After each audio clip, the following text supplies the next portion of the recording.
Now, as soon as I saw the title, I immediately felt sad when I saw the title of your book, because I knew where it originated from, but many people won't. So My Daddy is a Hero. Tell people where that comes from. So about a few months before Chris Watts killed his family, his daughter Bella, who was 4 years old at the time, was in the car singing this song, My Daddy is a Hero. And Shanann was videotaping her daughter singing this and posted it on Facebook, and the title is basically, again, about this concept of somebody who can craft a mask and wear it for a very long time, to the point where his daughters and his wife thought he was this hero.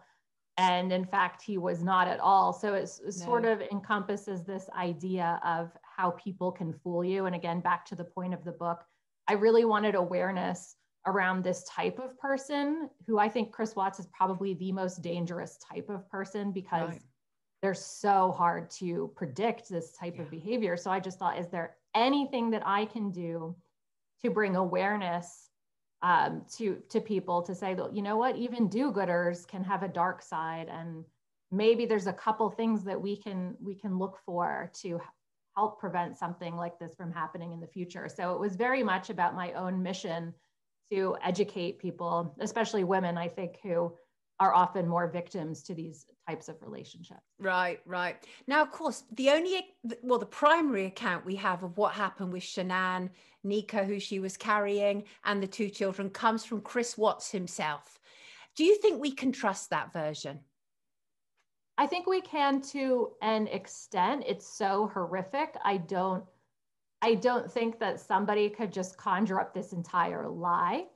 That said, Chris Watts is someone we would call an unreliable narrator. So I don't think that exactly everything he has said is the truth, because he has given sort of different versions of the story. Right. But I do believe that it was premeditated, which he has said. I do believe it was premeditated for weeks based upon the evidence we have.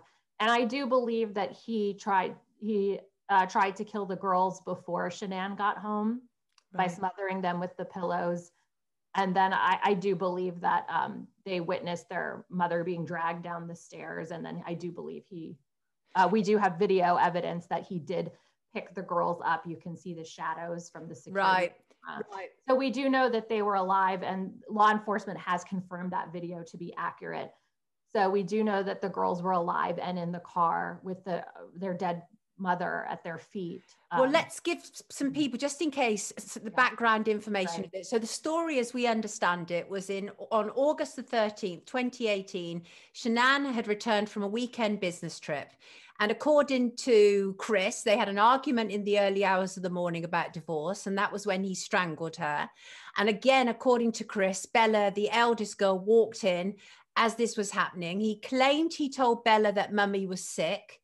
He then loaded Shanann's body and the girls into the backseat of his work truck, took Shanann's dead body, their two live children, out to his workplace, where he says he then murdered his children and put them into separate oil tanks.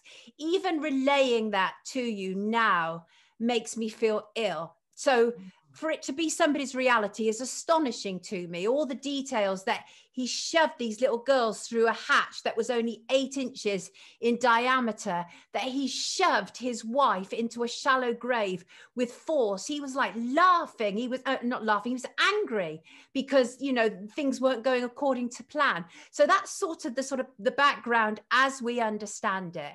So yes. So you're saying, as far as you can tell, that is as sort of an accurate an understanding of what took place on that morning.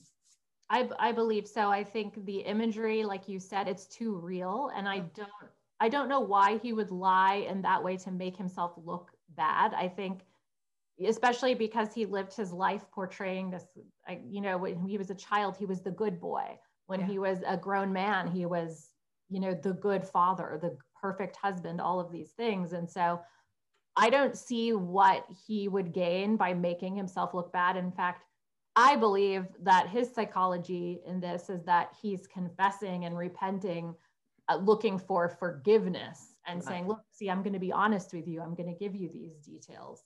But I think, a person like this, normal people, we can't even begin to understand what goes on in that mind, a dark mind like that. And, people ask me questions all the time about, well, how could he do this? And how could he do that? I'm saying, I just say it's a blessing that you can't grasp it, because right. we are very lucky that he is a rare person that, can you imagine if most men or women were capable of killing their children in the way he so callously did it? Like, all it took was one woman, an affair with one woman for 6 weeks, right, for him to decide his family was an obstacle. And in his mind, the solution to that was not divorce, was not to go to counseling. It was to brutally murder them and make them suffer too. Yeah. This was not, a quiet death for any of them.